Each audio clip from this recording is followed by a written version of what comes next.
जो हमने वावेला मचाया, रोते पीटते रहे। साथ ही साथ अमरीकी जो हुकाम हैं उन्होंने भी CNN से बात की और उन्होंने भी इस बात का दावा किया कि फौजी अड्डे पर जाकर लगा ये जो ड्रोन हमला किया गया, ड्रोन्स कुछ मार भी गिराए गए। इजराइल ने जो रात को हमला किया है ये सिर्फ सियासी स्टेटमेंट नहीं है। ये ईरान इसको डाउन प्ले कर रहा है। ईरान अभी असेस कर रहा है कि आगे करना क्या है, क्योंकि इस सारी गेम में भी ईरान अकेला नहीं है। एक तो रूस खड़ा है, एक तो चीन खड़ा है, पाकिस्तान भी आपको कहीं ना कहीं कोने में कई जगह पे खड़ा होता नजर आया। ईरान पर जुमे के दिन इजराइल ने सुबह ही मिसाइलों और ड्रोन से हमला बोल दिया। ये एम्बैरस होने वाली बात है, ये शर्मिंदा होने वाली बात है। इस्लामी जमहूरिया पाकिस्तान के शहरी मेजॉरिटी भारी अक्सरियत मुसलमानों। इजराइल ने खामेनेई की सालगिरह के दिन ईरान को टारगेट किया। और दूसरा, अभी पाकिस्तान का रिस्पांस क्या होना चाहिए? वाह भाई वाह, क्या बात है भाई, क्या पिद्दी का शोरबा क्या पाकिस्तान का रिस्पांस असी कर की लेना सी, अगर हम कोई रिस्पांस करना भी चाहते। अल्लाह खैर चले यार, बस करो, अल्लाह के वास्ते इस मुल्क का सोच लो। ना दीन करे हमें मुत्तहिद, ना हमारा मुल्क, ना मजहब, कोई शय हमें नहीं क्या करे। सब उम्मा ने इस तरीके से बिहेव किया हो कि उन्हें इस सारे अलमिया का शौक है। ये परेशान कुन सूरत हाल है। बदकिस्मती से मुस्लिम उम्मा बेवा अम्मा।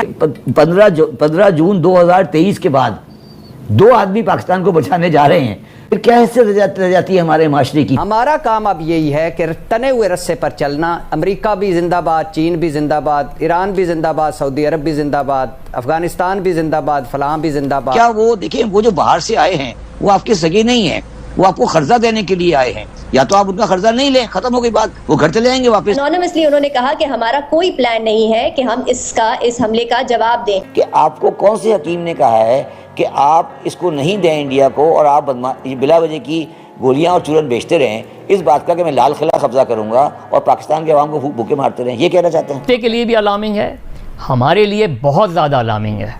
अगर खुदा न खास्ता कोई जंग छिड़ जाती है तो पाकिस्तान की सिचुएशन बहुत ख़राब हो सकती है। दे जा सखिया अल्लाह दे नाम ते, कोई है तो दे जा, अगर कोई इजाफी पैसा है तो दे जाओ, हमें पैसे चाहिए प्लीज़ अल्लाह के नाम पे। साडा क्या रिस्पांस? हमारे फॉरेन ऑफिस ने इसराइल का नाम नहीं लिखा था प्रेस रिलीज़ में, हमारा क्या रिस्पांस हो सकता है? हम कहाँ लीडरशिप क्राइसिस में घिरा पाकिस्तान, ना कोई इसहाक डार वज़ीर ख़ारजा हैं, अल्लाह रहम करे।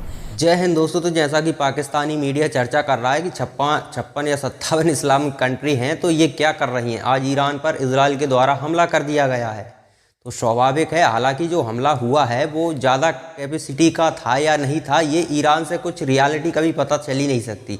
चाइना, पाकिस्तान, ईरान, ये कुछ कंट्रियाँ ऐसी हैं जहाँ पर तानाशाही चलती है, और तानाशाही जहाँ पर चलती है वहाँ से कभी रियल खबरें निकल कर सामने नहीं आती।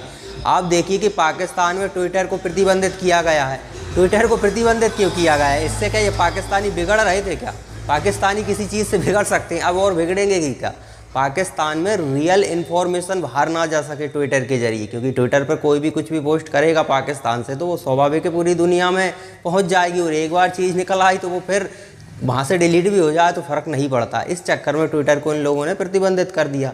तो ईरान में भी ऐसा ही है, ईरान से रियल इन्फॉर्मेशन कभी भी बाहर नहीं आ सकती, क्योंकि ये अपनी इज्जत को लेकर अहंकार इतना है कि इज्जत को लेकर ये हमेशा ऐसी तरह से कितना भी नुकसान हो जाए छिपा लेते हैं, क्योंकि बेइज्जती हो जाएगी।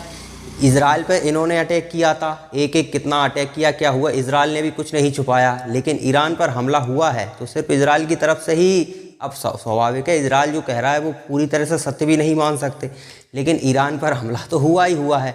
और हमला कहाँ हुआ है? जो बहुत ज़्यादा इम्पोर्टेंट जगह थी, इनके हवाई अड्डे उड़ा दिए गए, जहाँ परमाणु संयंत्र का काम चल रहा था वो उड़ा दिया गया। तो इन्हें नुकसान तो भारी मात्रा में हुआ है, ये बात तो निश्चित है। अब एक्शन क्या होगा ईरान का? अब इस्लामिक कंट्री तो कोई बीच में नहीं आ सकती, क्योंकि पाकिस्तान को छोड़कर सभी देश अपने अपने हित देखते हैं, चाहे वो ईरान ही क्यों ना हो, इजराइल ही क्यों ना हो। अज़रबाईजान इजराइल की मदद कर रहा है, अज़रबाईजान इस्लामिक कंट्री है, तो ऐसा ही होता है। लेकिन पाकिस्तानी क्या है कि अलग ही दुनिया में जीते हैं, इसीलिए इनका ये स्थिति है, क्योंकि ये कहीं भी टांग अड़ाने के लिए तैयार हैं। ये कभी नहीं देखते कि इससे पाकिस्तान का नुकसान है या फ़ायदा, अपने देश को कभी लेकर ही नहीं चलते। जैसे कि भारत को देख लीजिए, प्रधानमंत्री नरेंद्र मोदी वही काम करते हैं जो भारत के हित में होता है, चाहे वो अपने देश से फैसले लेने मतलब दुश्मन देश से फैसले लेने हो, चाहे मित्र देश से फैसले लेने हो, वो पहले भारत का हित देखते हैं। लेकिन पाकिस्तान में ऐसा बिल्कुल नहीं है। पाकिस्तान में सिर्फ धर्म का चूरन चलता है, वहाँ पर पाकिस्तान का हित कहाँ जाने पर है ये नहीं है।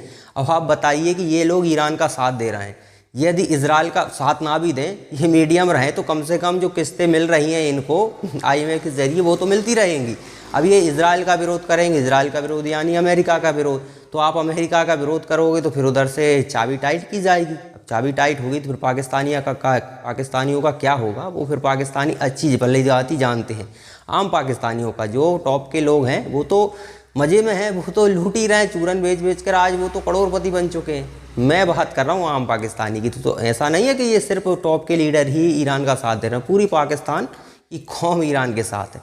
अब स्वाभाविक है आगे ईरान का क्या एक्शन होता है वो देखने वाली बात है, लेकिन पाकिस्तान का मीडिया इस विषय पर और क्या कहता है वो देखते हैं। तो इसराइल की तरफ से जवाब आया है, उसको दोनों तरफ से डाउन प्ले किया जा रहा है ना, ईरान की तरफ से कोई बहुत ज़्यादा उस पर एग्रेसिव रिएक्शन है। तो आपको लगता है कि डीएस्केलेशन हो गई है, कोई तीसरी जंग की तरफ हालात नहीं जा रहे? देखिए, तीसरी जंग अजीम की जो बात है वो तो बहुत फार फेस्ट है और उसके बारे में तो फिलहाल मैं बात नहीं करना चाहता। लेकिन आप चाहे पहली जंग अजीम देख लीजिए, दूसरी जंग अजीम देख लीजिए, उनकी जो शुरुआत है हमेशा छोटे छोटे इंसिडेंट से हुई है। उसका भी यही सोच थी और फिर आहिस्ता आहिस्ता आग फैली और पूरी दुनिया को अपने लपेट में ले लिया। ये मामला अभी ख़त्म नहीं हुआ। ये नंबर 2, ये जो अमेरिका ने कहा है, आपने जो अपने इब्तिदाई में बात की थी कि भाई हम इसमें शामिल नहीं थे। अब मुझे बताइए, इजराइल से ड्रोन उड़ते हैं, ईरान पहुंचते हैं, वो कैसे पहुंच गए यहाँ पर? जब तक अमेरिका भारत इसमें शामिल नहीं होगा बात नहीं हो सकती। नंबर 3, इजराइल को जो पिछले दफा ईरान ने हमला किया था, इजराइल ने और उनके साथियों ने मिलकर मगरबी दुनिया ने उस हमले के इफेक्ट्स को डाउन प्ले किया बहुत ज्यादा। हालांकि नुकसान, कल मैं रात को सुना था कि उनके CIA ऑफिसर की बातचीत, उनका ही नुकसान बहुत हुआ है इजराइल का भी। इजराइल ने जो रात को हमला किया है ये सिर्फ सियासी स्टेटमेंट नहीं है। ये ईरान अगर इसको डाउन प्ले कर रहा है तो ईरान अभी असेस कर रहा है कि आगे करना क्या है, क्योंकि इस सारी गेम में भी ईरान अकेला नहीं है। एक तो रूस खड़ा है, एक तो चीन खड़ा है, और पाकिस्तान भी आपको कहीं ना कहीं कोने में कई जगह पे खड़ा होता नजर आएगा इसमें। तो ये मामला अभी खत्म नहीं हुआ इसमें, और ये मामला जो है बढ़ने का अंदेशा है।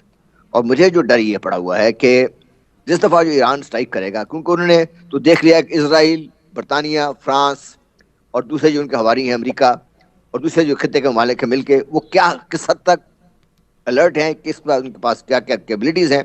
अब अगर ईरान ने काम किया और करेगा, मुझे शक है इसमें करेगा ये, और वो अभी सीरिया भी इन प्ले आएगा, लेबनान भी प्ले आएगा, और वो कुछ ज्यादा खतरनाक होगा। ये बात खत्म करने के लिए मेरा अपना ये ख्याल है जब तक बड़ी ताकतें बीच में नहीं आएंगी। तो पाकिस्तान का यही मीडिया कुछ समय पहले जब ईरान ने इजराइल पर हमला किया था तब ये कह रहे थे कि फिलिस्तीन का बदला ले लिया। फिलिस्तीन का बदला ले लिया, कब से जंग चल रही है गाजा पट्टी में, अभी तक अब जाकर फिलिस्तीन का बदला लिया है। फिलिस्तीन का बदला नहीं लिया, यही तो पाकिस्तानियों की समस्या है।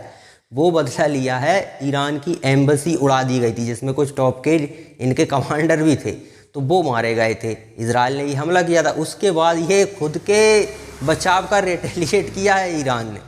तो ये मत कहिए कि फिलिस्तीन का बदला ले लिया, तो ऐसा कुछ नहीं है। लेकिन पाकिस्तान का मीडिया है वो इसी तरह के चूरन, क्योंकि एक्सपर्ट नहीं है, वही लोग ये हैं जो आम पाकिस्तानी हैं, वही दिमाग इन लोगों के अंदर बस बैठ गए हैं मीडिया हाउसेस में, कुछ भी ज्ञान पे ले जा रहे हैं।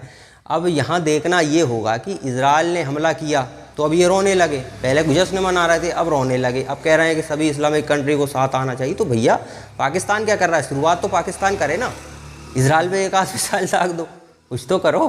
तो करोगे नहीं तो फिर कैसे? अब ये कह रहा है कौन आगे जाए, बिल्ली के गले में घंटी बांधेगा कौन?